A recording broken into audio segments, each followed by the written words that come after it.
Good evening, my viewers. Thank you for tuning in to Gender Dignity, Unique and Equal. I'm your host, Matthew Francis. And if you've been watching this show, you know it's about trying to promote safety. That in 2015, Caitlyn Jenner got the ball rolling in terms of talking about gender diversity and transgender issues. However you may feel about her, it did get things talking, but that awareness did not translate into acceptance. And in 2015, transgender violence rose 31%. And I knew that 2016 was going to be a difficult year as well. And in fact, it is. Sweeping the country right now are bathroom issues. And to me, those are a real deflection about really far more important issues. In 2016, we've already lost 57 transgender Americans. In this night's episode, we're going to talk about young people and how to support them because they are in the crossfire. This morning when I woke up, I read on Yahoo News feed a young transgender man who was beaten to death in Vermont. That's not too far from here. Serious, so that would be 58 transgender Americans. In fact, transgender folks in the entire world are probably the most marginalized and despised people on the planet. And I would like to change that narrative. It should not be a tragedy to be transgender. So tonight I have 4 amazing guests. I think they're very brave and courageous. And we're going to start off with some maybe simpler, maybe not so simple questions and give them as much time as they need to answer this. I want to thank you all for being here. I think it really is brave and courageous. And we're going to start off with Styles, who I met. He was at a presentation of mine and was missing class, and it turns out he's missing something else again today to be here. He's 14. 16. 16, and he hasn't come out too long. It hasn't been too long. And we're going to hear about him, and his mom is here. We'll go from there. And Styles, I'm curious. One of the first questions I always ask my guests really are, what is your coming out story? What led to, your being brave enough to come out and say who you are? Well, a lot of people usually have a big coming out story, but mine was really just one day. It started out with me cutting my hair and finally just going out with discovering on what transgender really is and moving my gender from a female to a male. And all it really was I just went up to my mom and I said that I want to be a guy. And that's all it was, and it was just acceptance immediately. But what really led to that was growing up, I've always I referred myself as the male type. I would play with the boys at school. I was in soccer teams with boys. I was growing up wearing just baggy sweatpants, long shirts. I didn't wear like many of the girl things. When I started to dress myself, I was asking for male clothes. Mm-hmm. And what size male, like what did the boys wear? What do boys do? What do boys, it was all surrounded by boys and what the boys would do. Okay. So I think around 6th grade was when I said that I wanted to be a boy, and the boys would make fun of me because they asked me if I was going to get surgery or if I was going to like other girls, and we were elementary kids. I mean, it wasn't like bullying, but wearing like boy deodorant to the school and bringing it around, I was made fun of. At my 6th grade concert, I wore a tux, I wore a sweater vest, and I tucked my hair into my shirt, and I looked ridiculous, but it felt good to go out and do that and be brave enough to do it. But around 8th grade, I started to try to be a girl, that maybe I didn't know what transgender was, so I should at least try and be what a girl was, to wear a girl perfume or what girls would wear, or to put my hair up in ponytails. It felt so uncomfortable, to be completely honest. And I just, over the summer of 2015, 2015, I decided to cut my hair completely, and I got a different look. I colored my hair, and coming into the school year of 10th grade, I made it official that I wanted to be referred to as Styles, and he, him. And I was slowly coming out to my friends on who I wanted to be. My friend in Michigan bought me a binder and shipped it to me before the school year. And I just came out to my mom, and that's who I was. And it's been a slow process since. But you've known, though, for some time. For a long time. Okay. I didn't know the word. I didn't know transgender was a thing. I thought I was one of the boys. I really, really did, until I guess when middle school comes around, it's when you start realizing and you're looking around and your frontal lobe, you're just becoming more aware. Okay. And I tried, and when transgender came to me, that's who I was. You knew. I knew that. Okay. I think I'm that, and Okay. I just accepted it immediately. And it wasn't like a big change for me either, because I've been that way my whole life. So it's going back into the process of wearing guy clothes again, and I'm used to it. I know what to do. I know how And to act maybe like it. having a name for what was happening inside of you. Yeah, even my name is like it's spelt really strangely. So even when people pronounce my name, my original name is Aaliyah, but when you look at it, it looks like Elijah. So even then, I was already being referred to as a male technically. Okay. So it was an easy process to just be Styles, and so I guess that's my big coming out story, my second coming out story, to be honest. Okay. Thank you, Styles. Yeah. And so, Mom, how was that for you? Well, it wasn't a shocker. I mean, I was a tomboy. Okay. I was a tomboy growing up. I relate better to males than females as it is anyways. And so I was like, well, okay. I gave you a lot of testosterone. I know it because I have them. I call myself neutral gender. Okay. I can, go ahead and I've torn down a Harley and I've built it right back up and I'll ride and then I can dress to the nines and I love wearing gowns and heels, So you're comfortable, though, in your own skin. Absolutely. And for you, when you say you're gender neutral, are you thinking like things just aren't so binary and cut and dry for you? No, they're not. Okay. They're not. So can you tell us a little bit about how raising young Styles was when Styles wasn't Styles? Oh, I think the age of 10 really was that age that Styles wanted to stay in forever. Okay. And I got a picture of her wearing the baseball cap to the side and the jeans, and I'm like, I look at that picture, and that was pretty much around the time where it's like, I don't really want to wear a dress. Do I really have to? Okay. And I'm like, I went through that too. Okay. I just didn't want to wear dresses either. I refused to. So I respected, the desire. But she was in a Christian school, and there's a dress code. So Okay. we got to work with this. That complicates things. It complicates things, you know. We signed up for this. They didn't sign up to us. We Right, signed right. up for this. Oh, I gotcha. And I tried to explain we agreed to their rules. Yeah. And if we want to do it differently, then we're going to have to, Work with them. Work with them. And I think they've been very, very kind and generous to us. I haven't received any negative feedback. I really expected to see something like that the first time she went to the Christmas concert in a tie and the sweater vest and the shirt. And I'm like, oh my God. I said, we're going to get in trouble. I know it. But we're going for it. And so we did. I mean, why not? What's really the big deal? It's true. I've thought about that. Like, I know, and I purport this as not being a choice, but then part of me says, well, so what if it were? I mean, if it's not a bad thing, Yeah. if it's just on the continuum, if it's a spectrum of diversity, then what's the big deal? Yeah. I mean, what is the big deal? Now, how are you doing? I noticed a couple slips with the pronouns here. Did I? How are Yeah. you doing with his pronouns? That's got to be a bit of a grieving process, a little bit. It's 16 years. Right. We have a friend of the family that I've known for over 30 years, and it changed her name entirely after Okay. divorce. Okay. And there's still issues with that. Right, People, getting the name right. oh, you'll always be this name to me. I've known you forever. I'm not changing. Kind of get that here too. And it's Okay. like, okay. Yep. Some will, some won't, so what? Right. Is Yeah. that hard when people get your pronouns wrong? It really is, because I silently know it's like a stab in the back a little bit, because it's not you. And being in a Christian school, you're going to hear Miss and Mrs.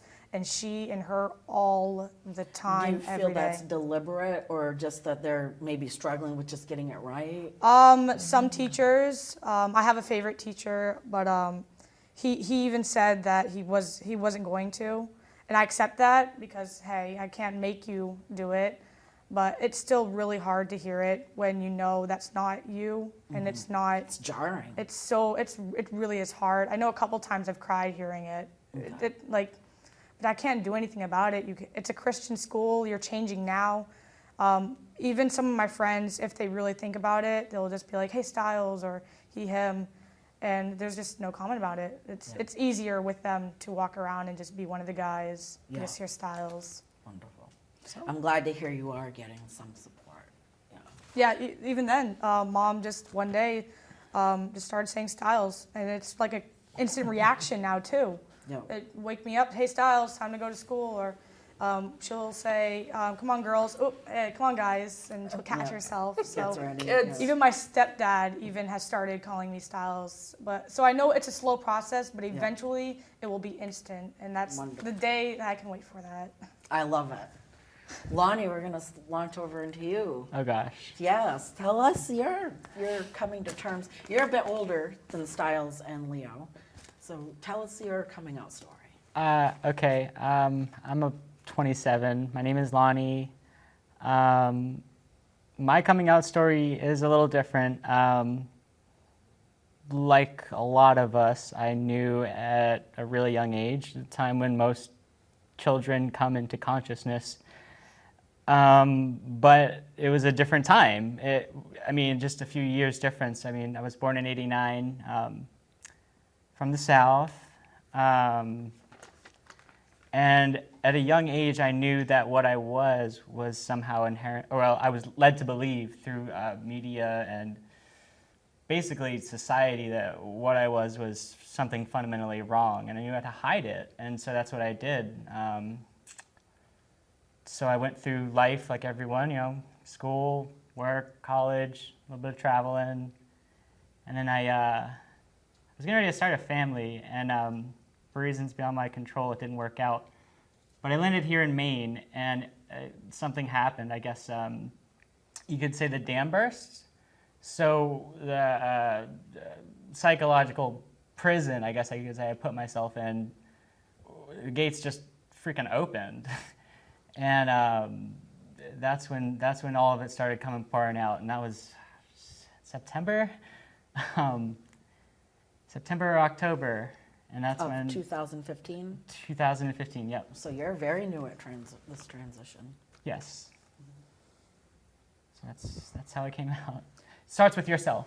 Yes. For sure. Yes. Coming out to yourself, and then, for myself, it was like, okay, who do I trust based on how I think they're going to react, and I started off with my father, and he was just like, I love you unconditionally.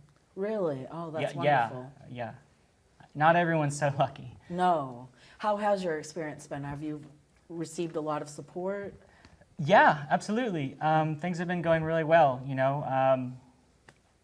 until I suppose it all hit the spotlight nationally, and suddenly we're in identity politics that get wrapped up into aligned with a whole bunch of other issues. Transgender people did not ask for this. To be in the spotlight, you mean? Absolutely not. Right. No. Right. Yes, and I think, in some ways it's probably good and bad, I suppose. We're talking about these things, but if it's not going to make us a kinder place, one wonders, what are we doing? What are we doing? Thank you, Lonnie. And Leo. Hi.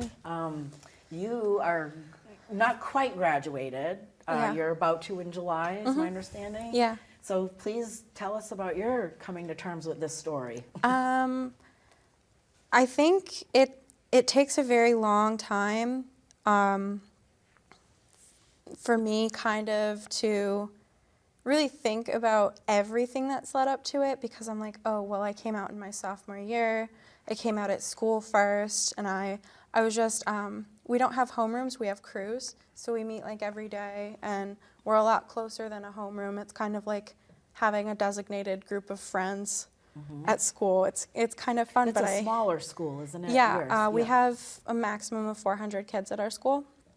So I came out to my crew, and I was like, they took it better than I thought. I'm going to go home and come out to my parents. So I did, and it went fine. And they were a little confused, but they were like, okay, I don't understand what you're talking about, but if you explain it, that's fine. But I guess the more I think about it, the more I realize that I could have been feeling this way for a lot longer than I thought. But I had a lot of kind of trauma going on all through middle school. I'm not sure about using the term like emotionally abused, but I suffered a lot at the hands of my friends and my teachers. I was in a school that was very like academically driven, so if you didn't get good grades, then you weren't worth it and nobody would help you out or care about you. So I struggled a lot in that school, and I felt a lot of pressure from the other students and from my teachers that I had to be a girl and that girls had to do this. So I really kind of, it's kind of like I ended up tricking myself into thinking that's how I felt. Oh, But okay, yeah. so I don't actually know, like if I hadn't dealt with that, I don't know how long I would have been out for or how long I would have felt like this. But once I kind of managed to get over that, I realized that, yeah, this was how I was feeling. So first when I came out, I was non-binary, and like pretty much just very gender neutral. And then I made some more friends who are also trans, and I kind of started realizing that I feel a lot more like a boy. And now I'm fully out as a boy. I went to prom last weekend actually, and I wore a tuxedo, and it was really nice. My mom was really excited, and like she ran around and she tried to help me find like everything that fit me right and stuff, and she took me all over town looking for stuff. So my family's been really supportive, and my school's been really good about it. So I've been pretty lucky to have my family and to have my teachers and friends at school be so supportive of me. Oh, that sounds awesome. I agree. I think, Maine is definitely a state where we're not allowed to discriminate.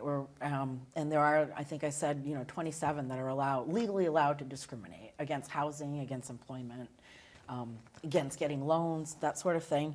So I think of Portland as being a safer space, relatively, and Maine in general. I know you're not from Portland area, but you're finding some support too, even if they're having some trouble, sounds like. So I'm going to go into the next question, but actually I wanted to start with Mom a little bit. Like, do you feel at all, like I found it interesting because you were saying, I'm gender neutral. I like to take apart the Harley and put it together, and at the same time I love my high heels and so on. And I think there's wiggle room for like, being a tomboy or this being a phase or vice versa. For some people I think it might be, or some people like you just are comfortable being fluid with their gender, but you're totally comfortable being who you are in your own skin. I'm wondering though, I suppose with Styles, what it's like to lose the daughter and gain the son, and how it differs that you're okay with being in a gender role of masculine and feminine, and how somehow it's different for you though, that it's not enough to be fluid with your gender. I mean, you feel like a boy. Yes. You feel, this is who you are. This isn't a phase. It sounds like it's been going on for quite some time. And for you, that's not an issue at all. And if you guys can maybe like explain that a little bit. Well, you grew up seeing me doing the labor around the house. I did all the carpentry, the remodeling in the house, the installing the floors, and hair up, pencil in the air, cap on, get to work. So there wasn't, I don't think Styles was really exposed to defined roles. Okay. And I think that's what helped Styles out. To be comfortable with To be coming comfortable you. with it. Okay. Last summer on the porch when we're doing face painting for 4th of July, and one of you had gay over here and the other one had pride on the other one, and I'm just like, what's really going on here? What does this really all mean? And then that's the haircut and all that happened then too, and I was like, oh, okay, I get it. You kind of knew what was brewing a little bit. Yeah. Okay. Yeah. It took a lot of push. It not just from, it's weird when you just want to fully come out as that person because you're wondering, well, I know I've known my mom for so long, but how would she take it? Like, would she just change her mind But Mom was always open to us, so I guess it made sense to just be open to her. I'd come home from school and I just tell her all my problems. So it wasn't really a shift, and I know social media helped a lot. There's Tyler Oakley. He's a big Yep. he's gay and he's all over the place. And Troye Sivan, he's gay and he's a singer. So it wasn't just Caitlyn Jenner. It was these inspirational YouTubers, I guess you can say, because all the young kids go to YouTubers. It's Connor, Troy, Tyler. They're huge inspirations. So I watched them ever since I was little. So I guess if they can come out, I can come out too. And I can do that push. And they look a lot happier when they're out and they're explaining their story and they're not so enclosed in a cage anymore. And I was also, like, with my dad in the house, I was doing manual work outside. I said that I would rather do outside work than inside work because of the gender role. Women belonged in the house and men belonged outside. So how I saw it is, if I'm outside with dad, then I must be a boy.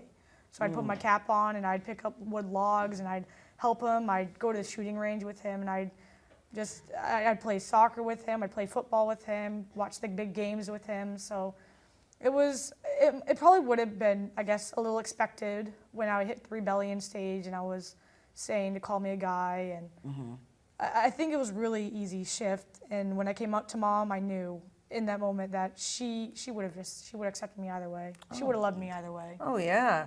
Having another guy to help out around the house outside. Yes, I welcome the son. There we go. Leo, I can see you thinking over here, because I'm still going to get to all of you. What makes you a guy? I mean, in styles, I hear some very binary, masculine things. But I also hear mom doing these same binary masculine things and not feeling like a guy. What's brewing with you? I mean, it's kind of hard for me to explain.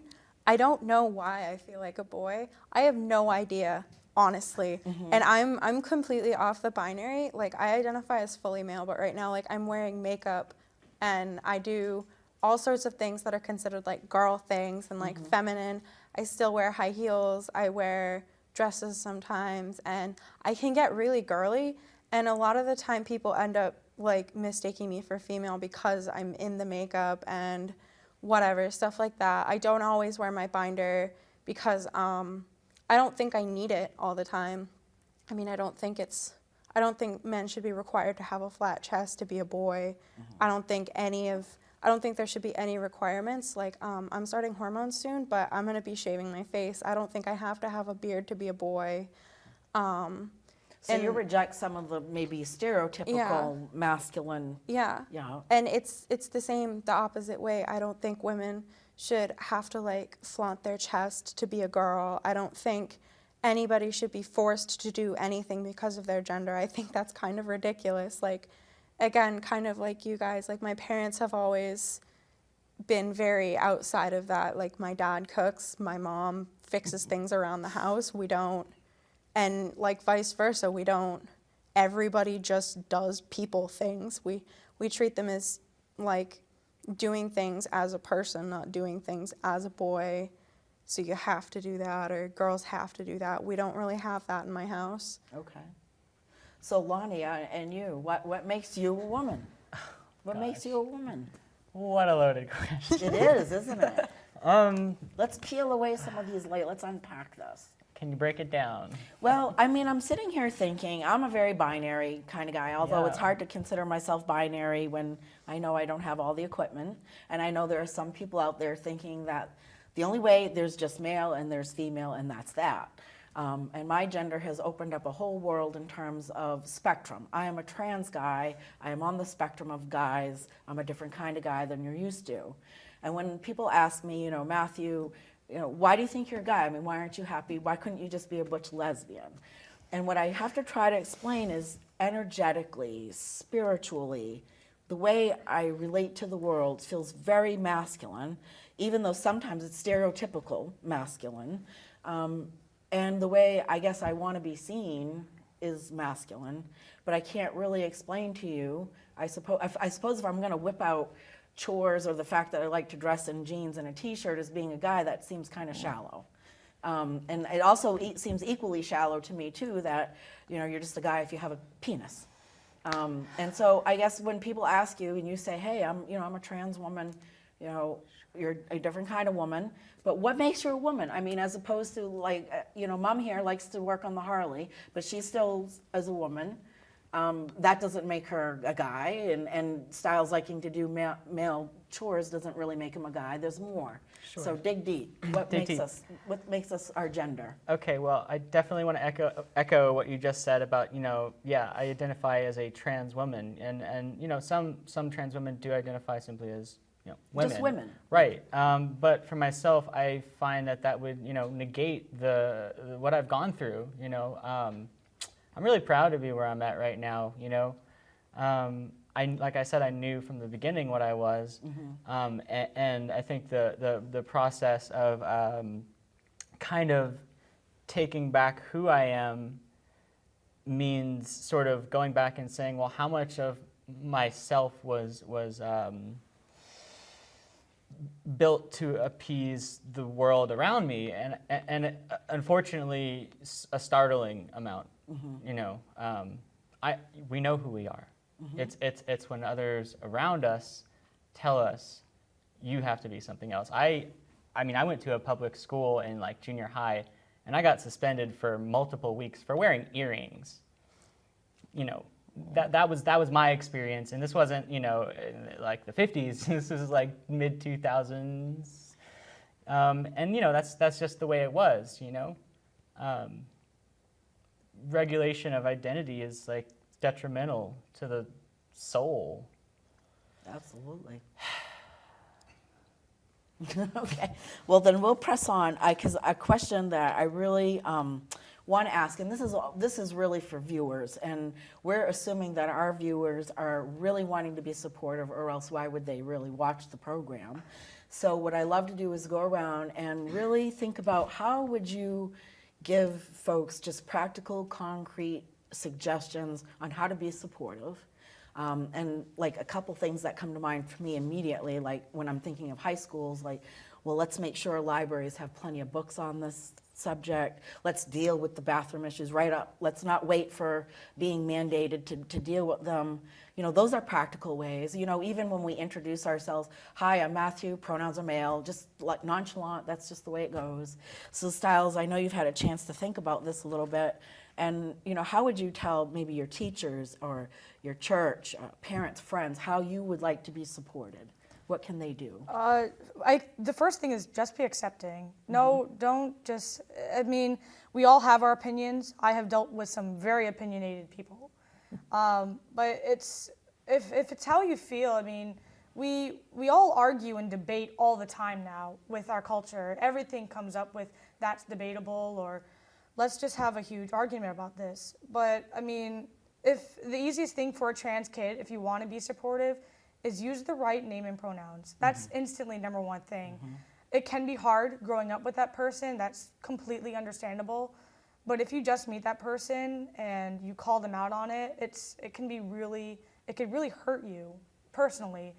And either if they want to do that, like to just be rude, then you can't really. Well, do then we anything know about they're it. deliberately being rude. But But you're just saying, hey, whether you agree with me or not, please get my name and pronouns right. Yeah. That's like the big one for you. Yeah, with especially with a Christian school, because it's God says this or God says that, but sometimes you just have to say God loves everyone, and that's bottom line. So it can really show your just personally if you will accept that person or not. Even with teachers, just going out and saying it and putting it out there, it really, really helps, and maybe enlighten the students too, because with the teenage era, everyone is they have their own opinions and they want to think for themselves, but it could really open them up and teach them further that, hey, maybe you shouldn't be so rude and obstinate about things, and you should be more accepting and love one another as Jesus loves you. And I think that's number one, is just you need to be nice. And We do need to be nice. I don't have a better Let's word. be decent. Let's be decent. Yeah. What are your thoughts? How can neighbors and family and work and people support you and your family? I hit the points, didn't I? Yeah, you got the points, but I just sit back and I just look at people. If I just met you, I take you for where you are. I take people for where they're at, where you are here and now. If stripped of your past, it's who you are today. And why does all the other stuff have to get in the way of me getting to know who you are.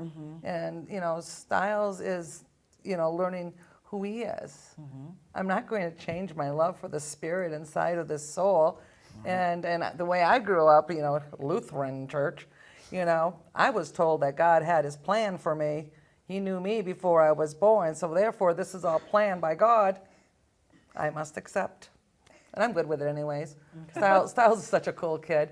They're people, their personalities, your spirits. Strip the shell off. And if you were just talking to this voice, does it really matter what the shell is? Right, right. So, Thanks, Mom. you're welcome. Okay. Yeah, that's good. Lonnie, you had gone to college. Yeah. And so, some positive experiences that would help us out, that viewers could, learn from, that would be helpful to them? Yeah, I'd say we have more power in our daily lives than we think we do. I think there's a lot of big money and power out there that's got us all, it's got a vested interest in keeping us fighting amongst each other. And, I think, nowadays, like you have the internet and YouTube, and we have, thanks to net neutrality still, freedom to communicate with one another and, do so digitally and in person. And I would say just keep on connecting with each other. Media literacy for me was huge. It allowed me to look at media from a critical standpoint. I mean, these days I can tell you, I took a lot of science classes. I studied neuroscience, and I think during this transition phase of mine, I found some media study classes to be the most useful, the most protective for me during this smear campaign against the transgender community, which is what is going on right now. So educators taking a stand for their students, for all of them. Okay. Leo, do you have any thoughts on, even practical suggestions, anything? Yeah, I really agree with what everybody said. If you meet somebody and they're like, hey, I'm a boy, or hey, I'm a girl, accept it. Don't just be like, don't question them, because you just met them, so why would you know who they are better than they know who they are? So if somebody's like, I'm a boy or I'm a girl, just be like, okay, I'm a boy or I'm a girl. It's nice to meet you. Don't question people, because what would you know? Like you've never met this person. You're not inside their head. You don't know what they're thinking. You don't know how they're feeling. So Are just there be some respectful. questions that people could ask that would feel safe, that you would encourage folks to ask? I encourage people to ask for pronouns. Okay. Especially if you don't know, because it's better to ask than to misgender somebody. Because if you're like, oh, I should know this, oh no, but if you should know this and then you come out and misgender somebody, how's that going to make them feel? Just ask. It's not the end of the world. It's like if you forget somebody's name, even if somebody's cisgender, if you forget their name, like you met them a week ago, you see them again in public, you're like, I don't remember, I know you, but I don't remember your name. Just ask. It's not going to hurt anybody. If you forgot their name, you'd probably forget if they were cisgender as well. It has nothing to do with them. It has to I do think with of you. people who have trouble with names, and now we're asking you names and pronouns, folks. So, Yeah. I think of too just normalizing the situation. Yeah. Now, to be honest, whenever I see someone and I'm at all ambiguous about it, I just, Matthew, my pronouns are male, and they'll say, and then they kind of, seem a little, and your pronouns are, and then that does normalize the situation. I think really, for me, it's energetically how you're coming at me, so I don't really care how you phrase things per se. I know I'm interested in, I want to be, I'm more than just trans, so I don't know that I always want that to be the focus for me. So I kind of just ask me appropriate questions that you would ask anyone in North American culture, and not make it such a big deal in some ways. That's a neat way to normalize it. Did you have any other thought? Did anyone have any other thoughts? Yeah, I think actually one of the most important things you can do, even if you're not around somebody, is if somebody's saying something and it's, I don't want to say not right, because everybody has their feelings, but if it's not what you believe in, when my dad goes to work, he's been working at the same place for about 10 years, and everybody knows he has 2 daughters, but this past year he's been talking about his daughter and his son, and people are like, I thought you had 2 girls, that's so weird, that's kind of gross, and people are being kind of crappy about it at his work. There's a lot of people who aren't very educated on the topic. They don't, because it never comes up in their lives, so how would you expect them to know if it never comes up? Fair enough.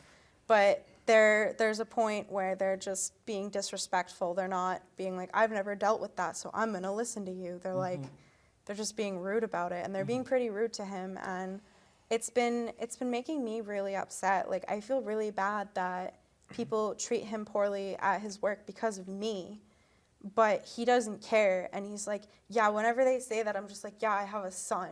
Like, shut up. And he's like, he's really good So about it. he sounds proud of you. Yeah, he is, and he's really been great about it. And when people are like, when people get crappy at work, or like when a family member, when we're out with extended family, if a family member messes up, like he'll always correct them and stuff. So I mean, even if the person you're standing up for isn't there, continue to stand up for what you believe in, because that's the only way information is going to get out there. If everybody just lives their lives and nothing happens, then how do you expect anybody to know anything? Like, it's like just looking at somebody and assuming that they'll know your name if you've never talked to them before. How would they know that? Right. So I think one of the things that's really great about what my dad, and my mom does it too. Sometimes when I'll call her up at work, I'll be like, oh, can you have her call her son? And they're like, oh yeah, sure. Even though, again, they've known me for years, they know that I used to be a girl, but they've been accepting about it because my mom is at work talking about her son and being like, yeah, my son is transgender and he's a boy now and blah, blah. And people are getting supportive of that because of the work she's putting in, even though I'm not there. You just, like, you really have to keep putting it out there and continue to raise awareness, because otherwise nothing's going to get done. Absolutely. Well, now I'm going to go, and I think we still have some more time. I want to start with you, Lonnie. Okay. So the last question I really like to ask folks is if there was something that you were passionate about that you wished I'd have brought up, or something that you just want to talk about that I didn't ask, here's a chance to just sort of, just whatever you'd like to talk about for a few minutes. Oh gosh, now I'm definitely drawing a blank. I've been working all day and it was really hot and sticky. The weather's just, yeah, I'm gonna use it to complain about the weather, like anyone else. I think that's a big thing, like trans people are just like cis people and everyone else, and we just wanna be accepted and would like to participate in society. I think this whole bathroom thing is it's a disaster in a lot of ways. I mean, I myself haven't used a public bathroom except for one time, and it was with a friend because I was afraid. I mean, you don't know the kind of experience you're gonna have as a trans person, going out in public, walking out of my front door is a leap of faith. Yeah, And that's how I think it is for right now, a lot of trans people. I agree. Leo, I know you are a bit of an activist. Would you like to talk a little bit about that? We got a few minutes for you. Yeah. So a couple of years ago, my friend AJ started a nonprofit called Faces for Equality. Pretty much, he was just coming out and he was like, why isn't there more support and places for young LGBTQ people to just hang out? Because I think one of the great things he says is if you're LGBTQ, the places you can hang out are usually either doing illicit activities like drugs and drinking or going to bars, or you can be an activist and go. There's pretty much no in between for kids. There's nowhere for kids to just hang out and just have fun together. There's not a safe place for people. It's either drinking, a support group, or going out to raise awareness. And not everyone wants to do that. Right. No, we just want to do ordinary things. It can get pretty exhausting doing all of those things, constantly talking about your problems, constantly drinking, or constantly having to stand up for people. And that can get really exhausting. So what we do is we're an art organization. So pretty much LGBTQ youth can come to us. We have different programs, and you can come and do art with us, basically. It's really fun. Oh, that's wonderful. Yeah, our summer focus is fashion. So we have a fashion show coming up on June 17th down at the Portland Public Library. I know there's some flyers up around town. It's 4:30 to about 7. And pretty much we just have young LGBTQ models and designers come, design the clothes, model the clothes. We're going to have a drag show as well during the show. It's going to be really fun, and it's just a chance for kids to kind of show off not only their skills, but what they love. It's like we want to give kids a place where they can show off their passions without being judged. Yeah. And I think one of the big actually parts of the fashion that we do over the summer for me is like, I used to get so nervous about like dressing kind of girly in public because I'm like, it gets exhausting getting called the wrong gender and stuff every day when I walk out the door, like even like a girly sweater or like pants are too tight, whatever, people will call me a girl. But here, it's just like all you have to do is tell someone your pronouns, and they don't care what you're wearing or what you look like. They'll call you that, and they'll recognize you as that. And I think that's one of the really important places about the space we create, is that we just create a safe space for people to be able to do pretty much whatever they want and still be accepted for who they are. Okay. Thank you, Leo. And Styles, what about you? Is there something I should have asked you? Kind of going off with what Leo said is you just want to do normal things without doing all the bad things. And so after I was bullied at my school for a while, I joined a youth group at a church that I've never gone to. And walking in, all I said was, "Hey, I'm Styles," and I didn't have to say I'm a guy, because sometimes trans kids don't want to say that because that already puts the impression on the other person that are you a girl before, and you just want to be one of the guys. You just want to blend. You just want to blend in with the normality with everything. Yeah. And sometimes it's easy to slip it into a conversation where you're just like, "Oh, I'm like the best boy in town," or something like something so stupid, and they're already registering in their head that you're male.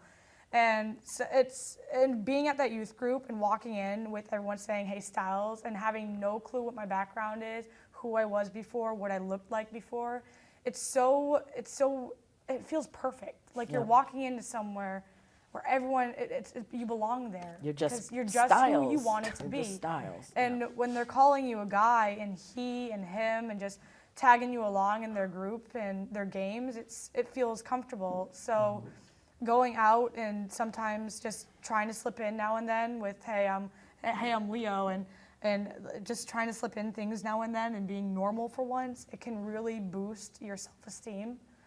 And it's a huge thing to go out and try to be yourself. And even if you don't look the part, it's really hard for trans kids because discrimination is a huge thing going around. And you just sometimes, I don't want to say you have to deal with it, but sometimes you have to, it's like you have to love yourself before you can love anyone else. And that's what I live with. I used to look in the mirror and hate myself every day with how I looked, with my hair, with what I wore. And when I started dressing the way I want, all you have to do is look in the mirror and say, "I love the way you look today.